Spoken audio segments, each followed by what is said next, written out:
warahmatullahi wabarakatuh. Salam Malaysia Madani. Salam IPG Peneraju Kecermelahan Pendidikan Guru. Hari ini, cikgu-cikgu yang di depan ini ingin membentangkan tentang pemakanan dan diet yang seimbang.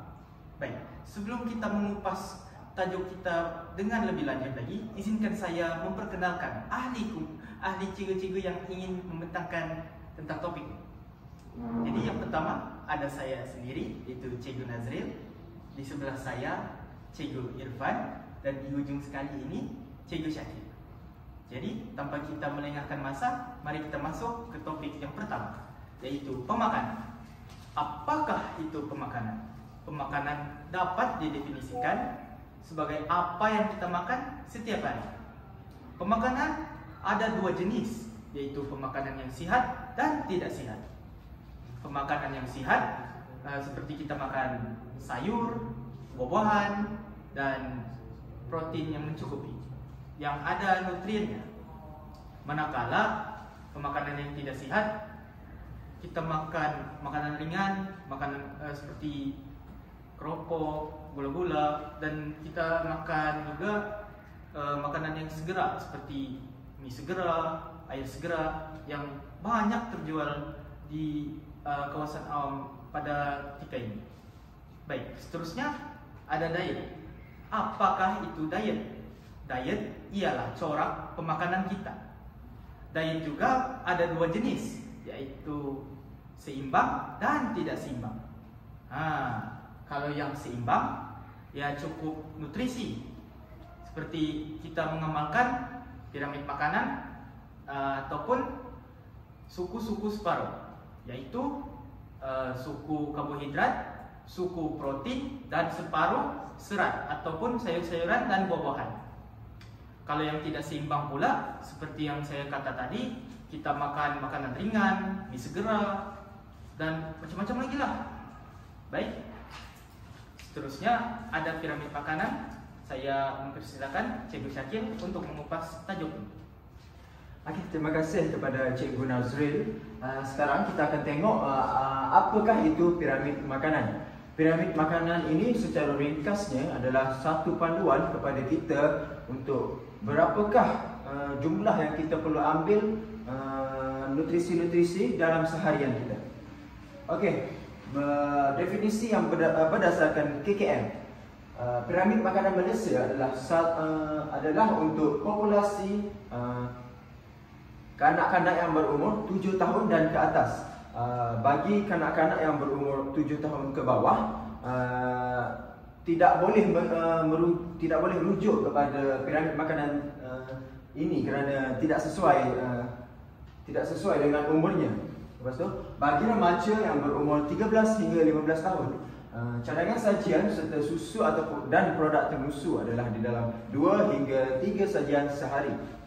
Bagi remaja berumur 16 hingga 18 tahun pula, cadangan sajian bagi buah-buahan adalah 2 hingga ke 3 sajian sehari. Susu dan produk termusu 2 hingga 3 sajian sehari. Dan makanan yang berasaskan bijirin penuh dan ubi ya sebanyak 3 hingga 6 sehari. Seterusnya, kita akan tengok kepada aras piramid makanan. Okey, aras yang pertama ataupun dikenali sebagai aras yang paling bawah, dasar, iaitu adalah satu makanan yang kita perlu ambil yang paling banyak dalam sehari. Contoh makanannya ialah daripada sumber fiber, vitamin dan mineral. Okey, seperti buah-buahan, sayur-sayuran dan bijirin, seperti Coco Crunch yang kita makan di pagi hari. Aras yang kedua pula ialah sumber protein dan kalsium. Aras ini kita perlu makan banyak, tetapi tidak banyak seperti aras satu. Contohnya, kita boleh nampak seperti kacang gajus, daging-daging dan susu-susu yang berasaskan protein dan kalsium. Aras yang ketiga pula ialah sumber karbohidrat. Aras ketiga ini kita makan tetapi sedikit. Contohnya ialah nasi roti dan mie. Okey. Dan aras yang terakhir ialah aras yang paling puncak, aras yang paling kecil di dalam piramid makanan. Makanan yang harus diambil dalam kuantiti yang paling sedikit. Walaupun makanan yang harus diambil dalam kuantiti yang sedikit, kita tetap memerlukannya dalam seharian untuk membekalkan kita tenaga seperti gula, minyak dan makanan-makanan yang manis yang berasaskan gula. Okey, apakah tujuan piramid makanan Malaysia ini? Yang pertama ialah sebagai panduan. Macam yang saya cakap pada awal tadi, ialah panduan pemakanan seimbang supaya kita tahu jenis dan jumlah makanan yang kita perlu ambil dalam seharian kita untuk kekal sihat dan cergas. Yang kedua ialah mencegah kekurangan zat. Perkara ini bertujuan untuk memastikan tubuh kita dapat semua nutrisi seperti karbohidrat, protein, vitamin dan mineral. Macam Cikgu Nazri cakap sebentar tadi, pinggan yang sihat adalah pinggan suku separuh. Suku yang pertama ialah suku protein, suku yang kedua ialah karbohidrat, yang ketiga ialah daripada sayur-sayuran dan tumbuh-tumbuhan. Okey, yang ketiga ialah untuk kita mengawal pengambilan kalori seharian kita. Perkara ini untuk mengelakkan kita makan berlebihan ataupun kurang makan yang akan menyebabkan kita dapat obesiti dan diabetes. Yang keempat ialah untuk mencegah penyakit seperti obesiti, diabetes dan hipertensi dan penyakit kardiovaskular. Yang kelima, mendidik tentang kepelbagaian makanan. Piramid makanan ini mengajar kita bahawa semua kumpulan makanan ini penting dan tak boleh kita kurang ataupun lebih dalam seharian pemakanan kita. Yang terakhir iaitu membantu gaya hidup sihat. Piramid makanan ini mendorong amalan pemakanan yang sihat untuk jangka yang masa panjang, untuk kita teruskan hari-hari kita dan seterusnya. Okey, itu sahaja daripada saya. Saya akan serahkan pembentangan ini kepada Cikgu Irfan. Baiklah, seterusnya saya akan membentangkan tentang keperluan diet harian. Okey, kita kena ada diet sebab kita kena mencukupkan nutrien dalam badan kita. Okey, antara nutriennya ialah protein. Protein ini berkesan untuk membina dan membaiki tubuh badan. Protein ini boleh didapati daripada makanan-makanan berdaging seperti ayam, ikan dan lembu lah. Contoh. Okey, kedua ialah karbohidrat. Karbohidrat ni ialah sumber tenaga utama dalam badan kita. Ia membekalkan tenaga yang kita setelah kita makan, kita terus gunakan tenaga karbohidrat ni. Oleh itu sebab itulah dia penting. Karbohidrat ni boleh didapati pada makanan seperti roti, nasi, ubi dan kentang. Okey, seterusnya serat. Serat ni ialah demi proses pencernaan. Jika kita tak ada serat, proses pencernaan kita akan kurang stabil. Oleh sebab itu, serat ini antara nutrien yang penting untuk kita dapat. Serat ini boleh didapati di sayur-sayuran dan buah-buahan. Yang seterusnya ialah air. Air ni bagi menyokong sistem metabolisme dalam badan kita. Air ini dia boleh membantu menyokong sistem peredaran darah dan sistem pemakanan dalam badan kita. Selain itu, air juga ada fungsi yang serupa seperti serat, iaitu ia membantu sistem pencernaan kita. Oleh itu kita kena cukup minum air dalam sehari, iaitu dalam 6 hingga ke 8 cawan sehari. Baik, seterusnya ialah vitamin. Vitamin ni ia membekalkan sistem fungsi dalam badan. Seperti contoh vitamin A untuk fungsi penglihatan dan vitamin D untuk fungsi kita. Vitamin D ialah untuk kita berasa seronok. Okey, contoh vitamin ni kita boleh dapat daripada vitamin A seperti lobak merah, dan vitamin D daripada sinaran cahaya matahari.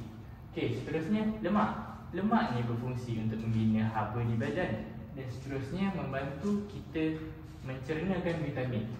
Lemak ni penting kerana jika kita kehabisan karbohidrat dalam badan kita sebagai fungsi tenaga utama, protein akan menjadi sumber tenaga seterusnya, dan jika kita kehabisan protein, lemaklah yang akan menjadi sumber tenaga yang seterusnya. Oleh itu, lemak sangat penting kerana ia membantu untuk mencernahkan nutrien seperti vitamin dan juga menjadi antara sumber tenaga untuk badan kita.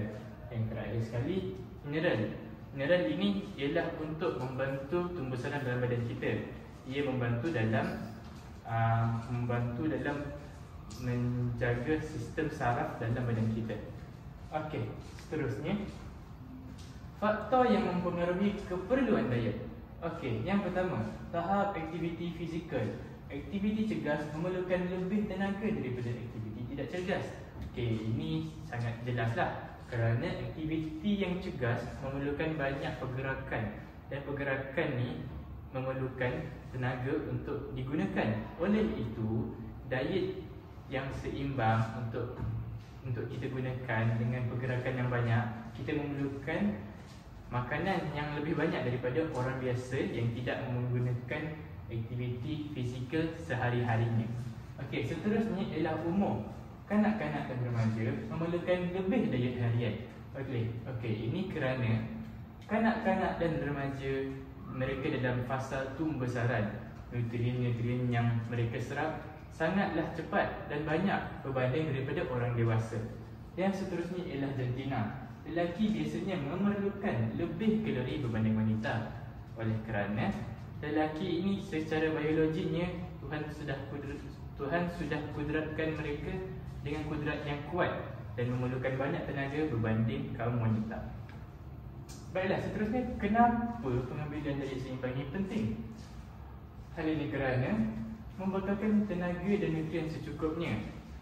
Diet yang seimbang ini, ia mengikut kita punya keperluan dalam badan kita dengan membekalkan tenaga dan nutrien yang kita perlu sehari-hari kita.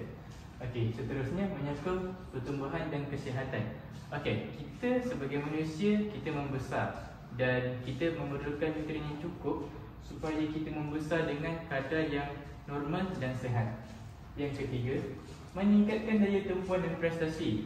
Ini juga betul kerana sumber nutrien yang cukup membantu kita untuk berfungsi dengan optimum sehari-hari kita. Jika kita memerlukan nutrien itu untuk bergerak atau belajar sepanjang masa. Okey, seterusnya, mencegah penyakit dan masalah berat badan. Okey, yang ini, nutrien yang cukup mampu meningkatkan sistem imunisasi badan dan mengekalkan berat yang ideal supaya kita sihat dan cegah dan kuat daripada terkena masalah penyakit. Okey, seterusnya saya serahkan kepada Cikgu Nazril. Baik, terima kasih kepada Cikgu Irfan. Seterusnya, Cikgu akan membentangkan tentang kesan jika kita tidak mengamalkan pemakanan yang sihat. Jadi, apabila kita tidak mengamalkan pemakanan yang sihat, kita mudah dijangkit penyakit lah. Contohnya, kita boleh mendapat obesiti dan berat badan berlebihan. Seterusnya, kita akan kekurangan zat pemakanan, mendapat penyakit kronik seperti diabetes atau kencing manis, darah tinggi dan sakit jantung. Serta kita juga akan terlihat kurang fokus dan prestasi kita menurun di sekolah lah. Jadi, manakala pula jika kita mengamalkan pemakanan yang sihat, kita dapat mencegahlah daripada kesan yang tidak baik ini, seperti obesiti, kekurangan zat makanan dan penyakit kronik ini. Di sini Cikgu ingin menekankan betapa pentingnya untuk kita menjaga pemakanan kita agar kita tidak terkena penyakit-penyakit inilah. Baik, di situ itu saja daripada kami. Sekian, terima kasih.